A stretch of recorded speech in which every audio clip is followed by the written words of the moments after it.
Meeting is underway in India's Ministry of Home Affairs in New Delhi following heightened tensions in Jammu and Kashmir. India's Prime Minister Narendra Modi is leading the discussions, joined by chiefs of the different security forces. The meeting comes just days after Pakistan's Defence Minister Khawaja Asif openly admitted to his country's role in supporting terrorism. A statement India has condemned, calling Pakistan a rogue state fueling global instability. At the United Nations, India's Deputy Permanent Representative Yojna Patel delivered a sharp rebuttal to Pakistan during a terrorism victims event. This follows Islamabad's reference to the recent Pahalgam terror attack. On the ground, nearly 50 parks and gardens across vulnerable areas in Kashmir have now been shut as a precaution. Security officials say the closures are part of ongoing reviews, with more tourist locations potentially being added in the coming days. Meanwhile, China has reacted to the increased tensions. Let's listen in to what their foreign ministry have said.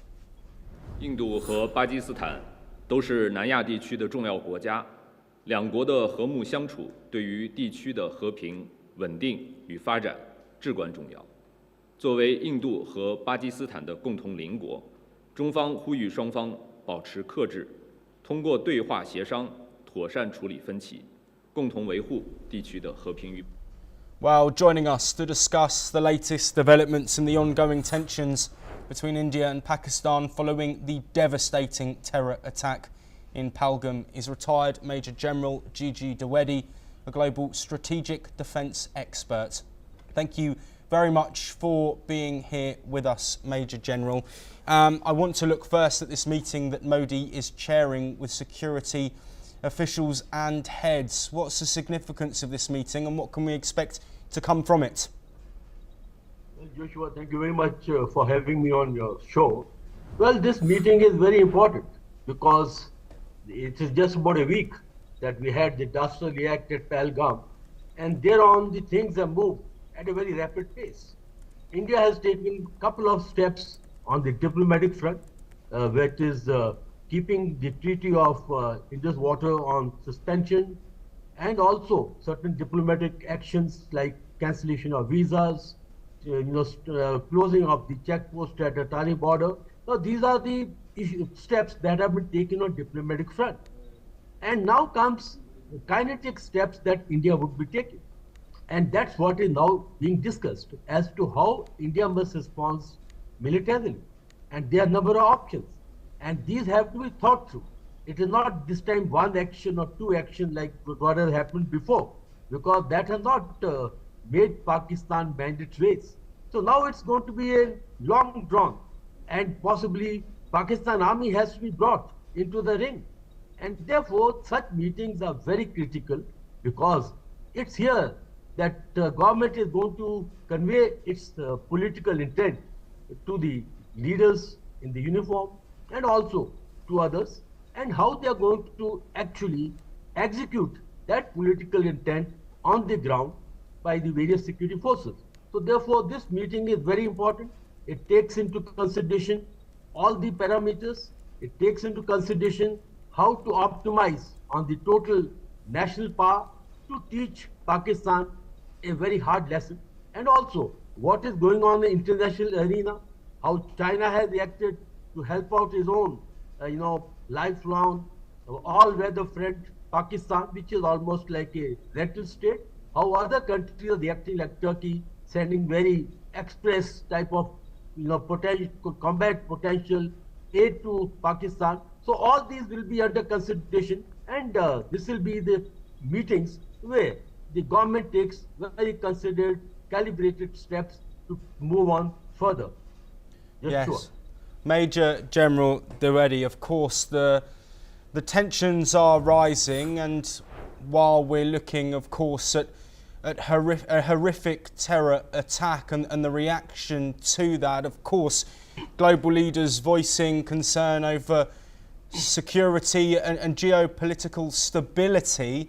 How important is it that any meeting that is had over a response to this catastrophic loss of life considers the potential of warfare and the ramifications that could also have on the region?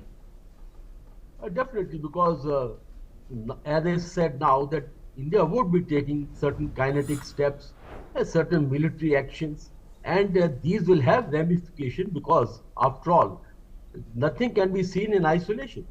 When the India and Pakistan have had very tenuous relations, basically because Pakistan believes in terrorism, it believes in violence, it's the hub of global terrorism. So therefore, I think world polity is quite aware of it. But the point is that India would be taking very calibrated, very considered steps because main aim now would be to defeat the proxy war.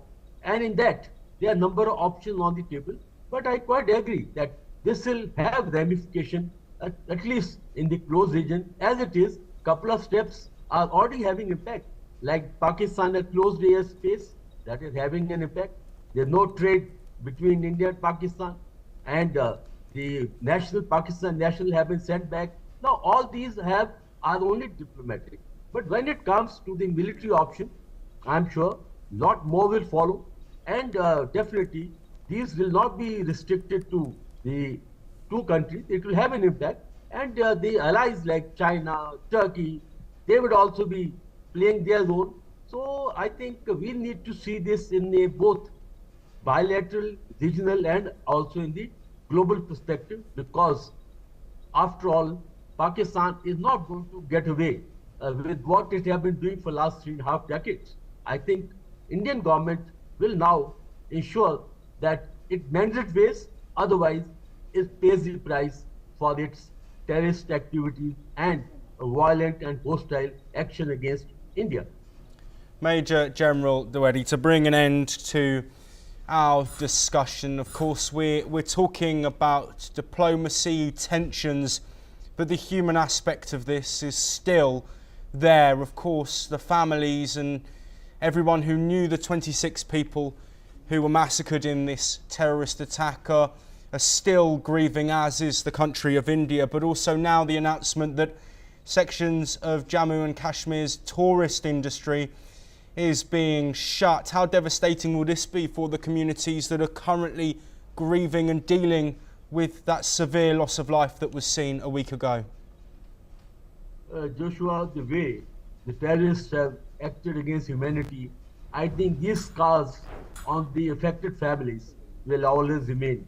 They will not be able to get over it, no matter how much feelings we try to assuage, because they have suffered a deep loss of the near dear ones. Now, coming to the impact on tourist industry, Kashmir Valley, Jammu and Kashmir, largely depend upon tourism. It's almost 20% of the GDP comes from tourism. And this is going to be hugely impacted. And who is going to feel the impact?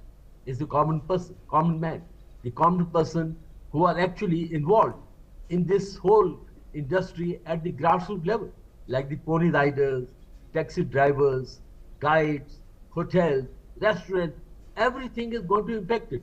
And that exactly was the aim of the terrorists and the handlers in Pakistan, because they could not digest that Jammu and Kashmir is moving to a normalcy. The tourist turnout was the record.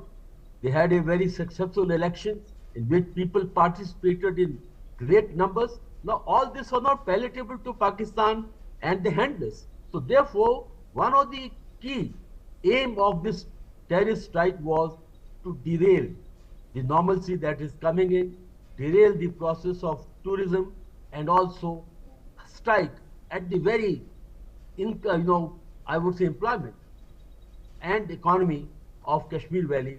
I think common man ultimately is going to pay the price, Yeshua. Retired Major General Gigi Dwivedi, thank you ever so much for